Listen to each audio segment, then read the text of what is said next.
지장경 제1품 도리천궁 신통품. 내가 이와 같이 들었다. 어느 때 도리천에 부처님이 계시면서 어머니를 위하여 설법하셨다. 그때 시방에서 한량없는 말로 다 할 수 없는 그 모든 부처님과 대보살님들이 법회에 동참하시어 찬탄하시기를, 석가모니 부처님은 능히 오타각세에서 불가가 의한 큰 지혜와 신통력을 나타내어 억세고 거칠은 중생을 조복하여 괴로움과 즐거움의 참뜻을 알게 하신다 하였다. 그리하여 각기 시자들을 보내어 부처님께 문안을 올렸다.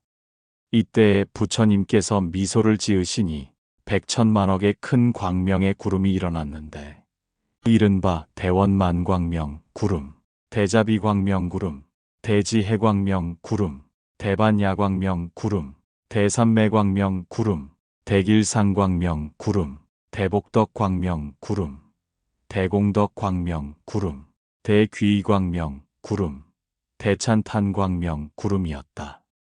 이러한 말할 수도 없는 광명의 구름을 일으키고 또한 여러 가지 미묘한 음성을 내시니, 이른바 보시바람이름, 지게바람이름, 인욕바람이름, 정진바람이름, 선정바람이름, 지혜바람이름이며 자비, 희사, 해탈, 무루, 지혜, 대지해음이며 사자후음, 대사자후음, 운뇌음, 대운뇌음이었다.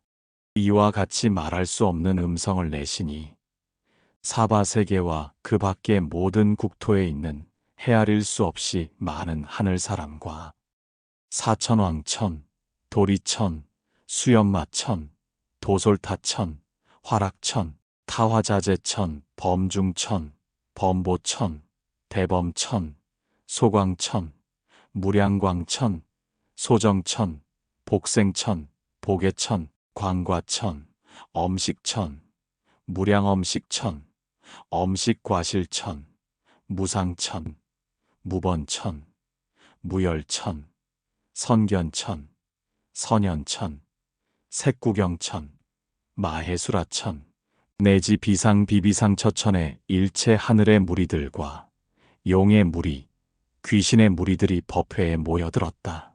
뿐만 아니라 다른 국토와 사바세계에 있는 바다신, 강신, 호수신, 나무신, 산신, 땅신, 천택신, 묘과신, 주신, 야신, 허공신, 하늘신, 음식신, 초목신 등의 신들도 모두 법회에 모여들었다. 또한 다른 국토와 사바세계의 모든 귀왕들도 모여들었다. 그들은 이른바 눈이 무서운 악몽귀왕, 피를 먹는 담태란 귀왕, 병을 옮기는 행병귀왕, 도끼가 무서운 섭독귀왕, 성품이 인자한 자심귀왕, 복과 이익을 주는 복리귀왕, 크게 사랑하고 공경하는 대애경귀왕 등이다. 그때 석가모니 부처님께서 문수사리 법왕자 보살마하살에게 말씀하시기를, 그대는 여기에 모인 모든 부처님과 하늘과 용과 귀신들을 보았느냐? 지금 이 세계와 다른 세계, 이 국토와 다른 국토에서 이 도리천에 모여들어 법회에 참석한 자의 수요를 그대는 알겠느냐? 문수사리 보살이 이렇게 아뢰었다. 세존이시여, 제가 실력을 다하여 천겁동안을 헤아린다 해도 능히 그 수요를 다 알지 못하겠나이다. 부처님께서 문수사리 보살에게 말씀하셨다. 내가 부처님의 눈으로 볼지라도 그 수요를 알지 못하겠구나. 이는 모든 지장보살이 오랜 세월을 지내오면서 이미 제도하였거나 지금 제도하거나 미래에 제도할 것이며 이미 성취시켰거나 앞으로 성취를 시킬 자들이니라. 문수사리 보살이 부처님께 아뢰었다. 세존이시여, 저는 과거에 오랜 세월 동안 선근을 닦아서 걸림이 없는 지혜를 얻었으므로 부처님께서 말씀하시는 것을 그대로 믿고 받아지닐 수 있사오나 아주 작은 과를 얻으니나 하늘과 용, 팔부신중과 미래세의 모든 중생 등은 비록 부처님의 정성어린 말씀을 들을지라도 반드시 의심을 품을 것이오며 설사 받아들였다 할지라도 다시 비방하게 될 것입니다. 하오니 원컨대 지장보살마하살이 과거에 어떤 행을 닦았고 어떠한 원을 세웠길래 이렇게 능히 불가사의한 일을 성취하였는지 널리 말씀하여 주옵소서. 부처님께서 문수사리보살에게 말씀하셨다. 비유하건대 삼천대천 세계에 있는 초목과 총림과 벼와 삼대와 갈대, 산과 돌, 가느다란 티끌까지 그 하나하나로서 한 항아를 이루고 한 항아의 모래 하나로서 한 세계를 삼고 한 세계 안에 하나의 티끌로서 한 겁을 삼고 한 섭에 걸쳐 쌓여 있는 티끌을 다 채워서 또 하나의 겁을 삼을지라도 지장보살이 십지자리의 보살행을 닦은 이래 교화한 자의 수요는 앞에 든 비유보다도 1000배나 많을 것이다. 하물며 지장보살이 성문이나 벽지불 지위에 있을 때부터 중생을 제도해온 겁수야 어찌 다 말할 수 있겠느냐. 문수살이여, 이 보살의 위실력과 서원은 가히 생각으로는 따져질 수가 없으니라. 만약에 미래세의 선남자 선여인이 이 보살의 명호를 듣고 찬탄하거나 우러러 예배하거나 혹시 명호를 부르거나 공양을 올리거나 또는 형상을 그림으로 그리거나 조각하여 만들거나 모습에 칠을 하거나 하면 그는 마땅히 100번을 33천에 태어나 영원히 악도에 떨어지지 않게 되느니라. 문수살이여, 이 지장보살마하살은 이루 다 말을 할 수 없는 옛날 옛적에 이름난 장자의 아들이었다. 그때 세상에 부처님이 계셨으니 그분이 곧 사자분신구종만행열애이다. 그때 장자의 아들이 부처님의 상호가 매우 장엄함을 보고 여쭙기를, 세존이시여, 세존께서는 어떤 행원을 지었사옵기에 이렇게 거룩하신 상호를 얻게 되셨습니까? 하였다. 이에 사자분신구종만행열애께서 장자의 아들에게 이렇게 이르셨다. 이런 몸을 얻고 싶거든 마땅히 오랜 세월 동안 온갖 고통을 받는 중생을 제도에서 해탈시켜야 하느니라. 문수살이여, 그때 장자의 아들이 크게 서원하기를 제가 미래세가 다하도록 헤아릴 수 없는 것 동안 이 고통을 받는 육도 중생에게 널리 방편을 베풀어서 모두 해탈시킨 연후에야 제가 비로소 불도를 이루겠나이다 하였느니라. 그로부터 지금까지 그는 백천만억 나유타에 이루 말할 수 없는 겁동안을 아직도 보살로 있느니라. 또 과거 불가사의 아승직업 전에 부처님이 또 계셨다. 바로 각화정자제왕 열애이시다. 이 부처님의 수명은 400천만억의 무량겁이었다. 그 부처님 상법시대에 한바라문의 딸이 있었다. 그 딸은 숙세에서 두터운 복을 심어 여러 사람들로부터 흠모와 존경을 받았느니라. 그래서 그가 가거나 있거나 앉거나 눕거나 할 때 모든 하늘이 그를 옹호하였느니라. 하지만 그의 어머니가 그릇된 믿음에 빠져 삼보를 업신여겼기 때문에 그 딸은 여러 가지 방편을 베풀어서 그의 어머니로 하여금 바른 생각을 내게 하였지만 어머니는 온전한 믿음을 갖지 못한 사이에 목숨을 마치고 그 영혼은 끝내 괴로움이 가득한 지옥으로 떨어졌느니라. 이에 바라문의 딸은 어머니가 인과의 법을 믿지 않았기 때문에 당연히 그 업에 따라 악도에 떨어졌으리라 생각하고 집을 팔아서 향과 꽃과 그 밖의 공양물을 구하여 먼저 부처님의 탑과 절에 크게 공양을 올렸다. 마침 그때 절에 모셔진 각화정자제왕 열애의 모습이 장엄하고 두루원만함을 보고 더욱 공경하는 마음을 내어 예배를 모시면서 혼자 생각하기를, 부처님의 명호는 대각이라서 온갖 지혜를 갖추셨으니 만약 이 세상에 계셨다면 어머니께서 어디로 가셨는지를 알려주셨을 것입니다. 하며 울면서 기도하였느니라. 그때 호련히 공중에서 말소리가 들려왔다. 우는 성녀야, 너무 슬퍼하지 말라. 내 이제 어머니가 간 곳을 알려주리라 하였다. 바라문의 딸이 얼른 하늘을 우러러 합장하고 여쭈었다. 어떤 신의 은혜이시길래 저의 근심을 풀어주신다 하시는 것입니까? 저는 어머니를 잃고 항상 생각하고 있었으나 간 곳을 물어볼 곳이 없었나이다. 그때 다시 공중에서 소리가 들려왔다. 나는 내가 정성을 다하여 우러러 절하는 과거의 각화정자제왕 열애니라. 내가 어머니를 생각하고 사랑하는 마음이 보통을 중생들보다 배나 더한 것을 알고 내가 이렇게 와서 일러주노라. 바라문의 딸이 이 소리를 듣고 감격하여 몸부림을 치다가 팔다리가 성한 곳 없이 다쳐 쓰러졌는데 좌우에 있던 이들이 부축하고 돌보아 한참 만에 정신을 차리게 되자 다시 공중을 향해 여쭙기를 부처님이시여, 바라옵건대 인자하신 마음으로 불쌍히 여기시어 저의 어머니가 태어나신 곳을 속히 알려주옵소서.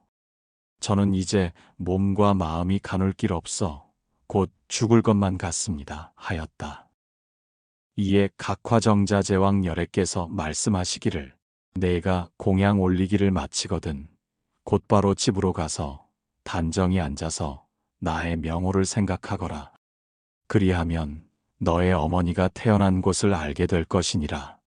하니 바라문의 딸은 곧 부처님께 예배를 드리고 집으로 돌아와서 어머니를 생각하며 단정히 앉아서 각화정자제왕 열애의 명호만을 생각하고 있었다. 그렇게 하루낮 하룻밤을 지내고 갑자기 자신을 보니 한 바닷가에 이르러 있음을 알았는데 그 바닷물이 펄펄 끓어오르면서 쇠로 된 여러 사나운 짐승들이 바다 위를 동서로 날아다니는 것이었다. 그 속에 남자, 여자 할 것 없이 수많은 사람들이 바닷속에 빠졌다 솟았다 하는 것을 사나운 짐승들이 다투어 잡아서 뜯어먹는 것이었다.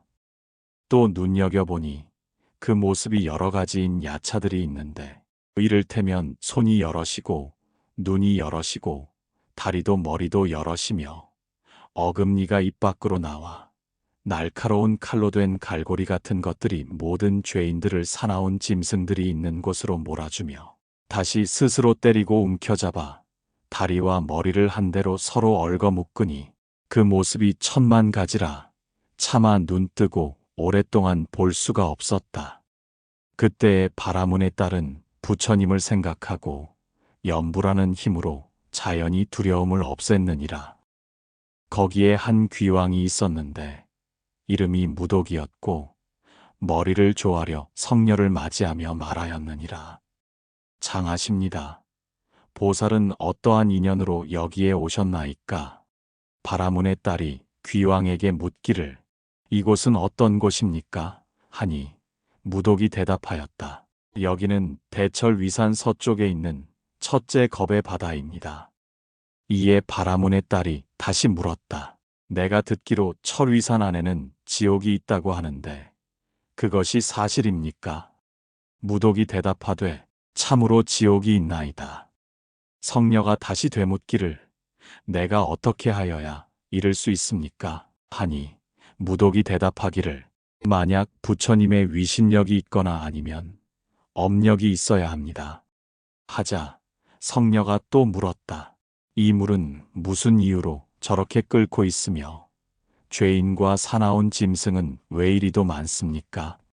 이곳은 연부제에서 악한 짓을 한 중생들이 죽은 지 49일이 지나도록 그를 위하여 공덕을 지어 고난에서 건져주는 일이 없거나 살아있을 때에도 착한 인연을 지은 바가 없으면 부득이 본업에 지은 바대로 지옥에 떨어지게 되어 그때에 자연히 이 바다를 먼저 건너가게 됩니다.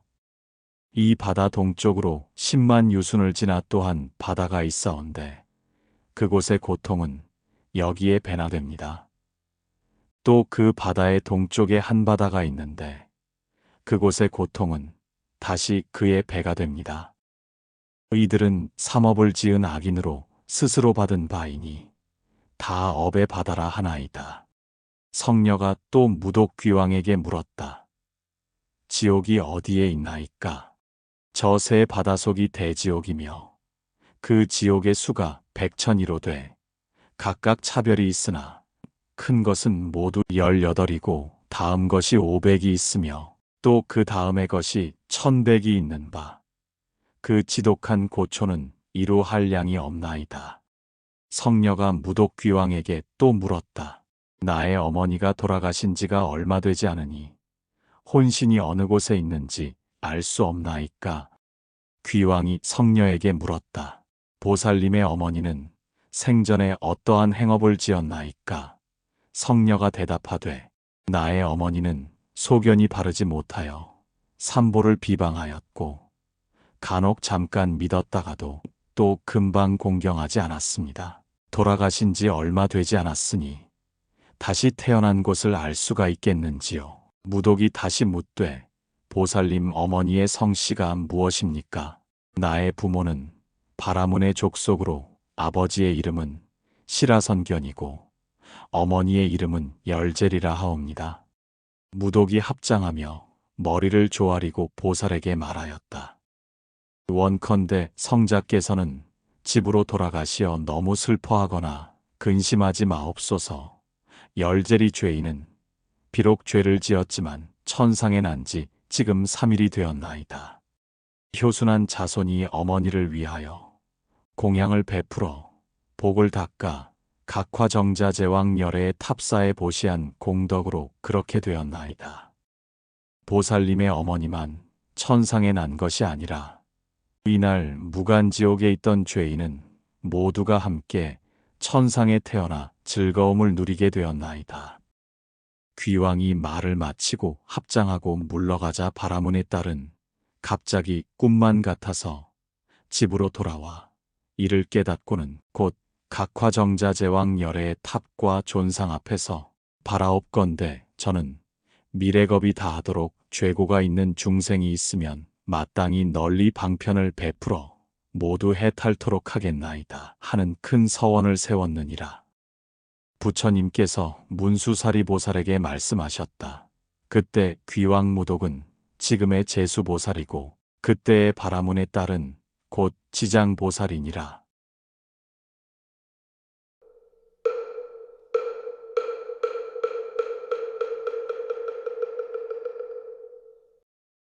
부처님 라디오